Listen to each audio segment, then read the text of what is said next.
জমি দখলের অভিযোগ জানিয়ে জেলা শাসকের দ্বারস্থ হলেন বাউল শিল্পী পূর্ণদাস বাউল এবং তার পুত্র দিব্যেন্দু দাস বাউল। অভিযোগ, ইলামবাজারে কামারপাড়া এলাকায় তাদের 4 বিঘা জমি রয়েছে, যা দীর্ঘদিন ধরে শুকুল টুডু নামে এক ব্যক্তি বেআইনিভাবে দখল করে রেখেছে। বারবার চেষ্টা করেও সেই জমি উদ্ধার করা সম্ভব হয়নি। দিব্যেন্দু দাসের দাবি, এই জমি দখলের পিছনে রাজনৈতিক প্রভাব রয়েছে। তিনি অভিযোগ তোলেন, বিগত সরকারের আমলে অনুব্রত মণ্ডল ও চন্দ্রনাথ সিংহের মতো প্রভাবশালী নেতাদের মদত ছাড়া জেলায় এমন ঘটনা ঘটা সম্ভব ছিল না। এই জমি দখলেও তাদের প্রত্যক্ষ ভূমিকা রয়েছে। জমিটি পুনরুদ্ধার করে সামাজিক কাজে ব্যবহার করতে চান শিল্পীরা। হ্যাঁ, আমরা ডিএম সাহেবের কাছে এসেছিলাম। আমাদের অভিযোগ সেই একই, যেটা আমাদের ওই কামারপাড়া ইলামবাজারের জমিটা মানে আটকিয়ে রেখেছে। অনেকগুলো ঘর উঠে গেছে। প্রথমে 4টে ছিল, 8টা হলো, 9টা হলো, 2তলা উঠে গেল। তো আগে সরকারের কাছে অনেকভাবে এসেছি, তারা কোনোভাবেই আমাদের হেল্প করেনি। তারা এটাই বলেছিল যে আপনি কেষ্ট বাবুর কাছে যান আর চন্দ্রনাথের কাছে যান। ওনাদের কাছে গিয়েও ছিলাম আমরা। ওনারা দেখে বলেন, ও আচ্ছা শুনেছি এরম, আর আপনারা তো আসেনি না, মানে অ্যাজ ইট যেন জমিটা ফ্রি আর কি। জমিটা আমরা কিনেছিলাম 77 সালে, এবং তার আগের 58 সালেরও দলিল আছে আমাদের কাছে। শুকুল টুডু বলে কেউ একজন, কিন্তু তাকে আমি আজ অবধি দেখিনি। আমি থানাতে অনেকবার বলেছি যে শুকুল টুডুর কাগজ নিয়ে আসুক, আসতে বলুন, আমি দেখতে চাই তাকে। তো সেরকম আসেনি। তো সেই রকম অনেকগুলো লোক, তাদের নাম এখন ঠিক খেয়াল নেই, আছে আমার কাছে। ওরা এই পুরো আমাদের জমিটা আটকে রেখেছে। কতটা পরিমাণ জমিটা? 4 বিঘে। এর মধ্যে কি অনুব্রত মণ্ডল বা চন্দ্রনাথ সিনহা কি জড়িত রয়েছে? অবশ্যই, অবশ্যই। জড়িত রয়েছে? দেখুন, এরা সাহস না দিলে বীরভূমে সেই সময় একটা পাতা নড়ত না। এবং ওদের কাছে যাওয়ার পরেও যাদের কাগজ নেই, যারা ওখানে বসে আছে, তাদের কিন্তু কোনো বৈধ কাগজ নেই, কিন্তু আটকে আছে তারা। অবশ্যই, মানে যেটাকে আপনারা বলেন না, জমি মাফিয়া যেটা বলে, আগের বারও সেমই আমরা আপনার দিয়েছিলাম। যে অবস্থায় ছিল তার থেকে আরও বেড়েছে এনক্রোচমেন্ট। অবশ্যই, নিশ্চয়ই। ধরুন, কৃষ্ণমণ্ডল আছে, তার মধ্যে চন্দ্রনাথ বাবু, ওটা তো এরিয়াটা ওনার এরিয়া। আমি আমার জমি ফাঁকা চাইছি। আমরা ডিএম সাহেবের কাছে আসলাম, কাগজ দিলাম, দিয়ে ওটা বললাম। উনি বললেন যে আমরা যতটা চেষ্টা করার আমরা চেষ্টা করছি। 4 বিঘে। আমার নাম দিব্যেন্দু দাস বাউল, আমি ওনার ছেলে, পূর্ণদাস বাউলের। আরেকটাও আমরা আবদার নিয়ে এসেছি, যেটা আপনাদেরও আমাদের মানে প্রয়োজন। যে আজকে ধরুন বীরভূমের বাউল বলতে, আজকে যিনি বীরভূমের বাউলকে বীরভূম থেকে দেশ বিদেশে একটা জায়গাতে পৌঁছিয়ে দিয়েছে। আপনারা যদি জেনে থাকেন যে লালন সাইজির কুষ্টিয়াতে একটা মাজার আছে, একা মাজার, সেখানে বছরে লাখ লাখ লোক যায়, পড়াশোনা করতে যায়। তো আমাদের সেরকম একটা আবেদন, আমাদের শান্তিনিকেতনে যে লোকনাথ মন্দিরটা বিশ্বভারতী আটকিয়ে দিয়েছিল, সেই জায়গাটা যেন আমাদের ফেরত দেওয়া হয়। সেখানে আমরা চাই, তো ওনার বয়স এখন 93। হ্যাঁ, তো আমরা চাই উনি 100 কেন, মানে 200 বছর বাঁচুক, কিন্তু বাস্তবটা একটা আছে।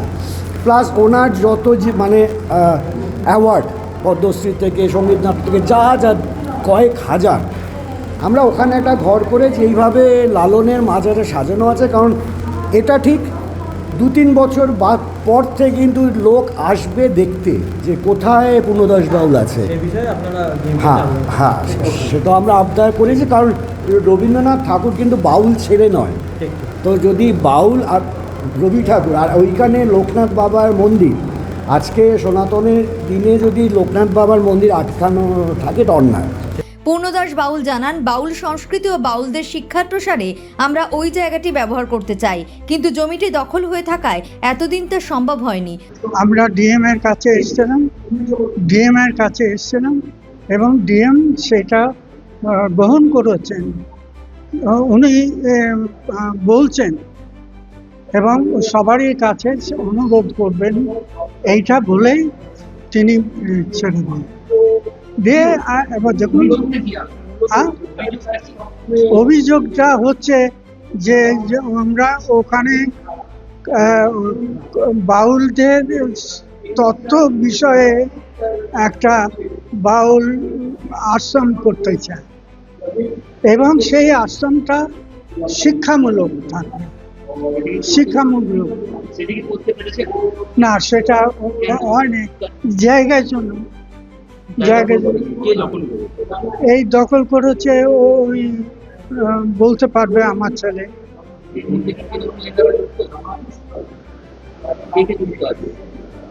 এই সবাই আছে, কি জানি আমি জানি না, না জেনে বলতে পারবো না।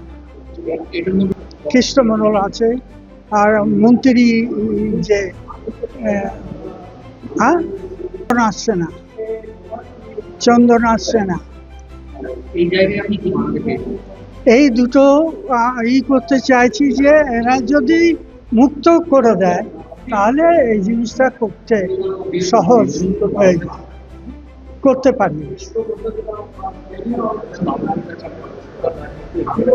আজ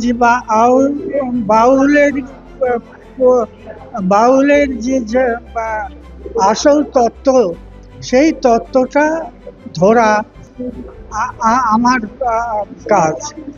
আমি সেটা করেছি, করে আমি বাউল সম্রাট টাইটেল পেয়েছি। আমি সে টাইটেলটা আমি বড় মনে করছি না, আমি মনে করছি কাজটা বড়। আপনার জায়গাটা কোথায় আছে? হ্যাঁ, জায়গাটা আপনার জমিটা কোথায় আছে? এইটা হচ্ছে শান্তিনিকেতনে, আর হচ্ছে কি জায়গাটা কি পুরোটাই ঘিরে নিচ্ছে, হ্যাঁ হ্যাঁ হ্যাঁ, দখল করে কোথাও কি রাজনীতিতে হেরে গেছে রাজনীতির কাছে। বিভিন্ন তো বাউল মানে চর্চা, একদম চর্চা, সেখানে রাজনীতি সেখানে হেরে গেছে। সেইটাই হচ্ছে যে আপনারা এইটা যদি মেনে নেন তাহলে বাউল ছেড়ে দেবে। আমি চাই সকলে কাজ করুক, সবাই যারা রাজনীতি করছে তারা যেন এই জিনিসটা তৈরি হয় এবং যেভাবে তৈরি হচ্ছে, তৈরি করার প্ল্যান, সেই প্ল্যানটা যেন সাকসেসফুল। না, করেছি, আমি করেছি, থানা তো গেছি, কোর্টেও গেছি, এখানেও এসছি, না কিছু হয়। এখন বলছে যে আমরা দেখব, আমরা চেষ্টা করব, কিছু জানি না, না সেটা না। এতদিন কি অভিযোগ জানাতে দেয়নি? করেনি কিছু না, আর সুযোগ সুবিধাটা পায় নাই সেরকম। আমার নাম পূর্ণদাস বাউল। আজকে যে বিষয় আমাদের সামনে এসেছে, পূর্ণদাস বাউলের যে জায়গা জমি সম্পত্তি ইলামবাজার থেকে বোলপুর পর্যন্ত, অনুব্রত মণ্ডল, চন্দ্রনাথ সিনহা তারা নিজেদের দখলে নিয়েছে। আমরা শেষ দেখে ছাড়ব এবং সত্যের পথে লিগ্যালিভাবে ওনাদের সঙ্গে আমরা থাকব।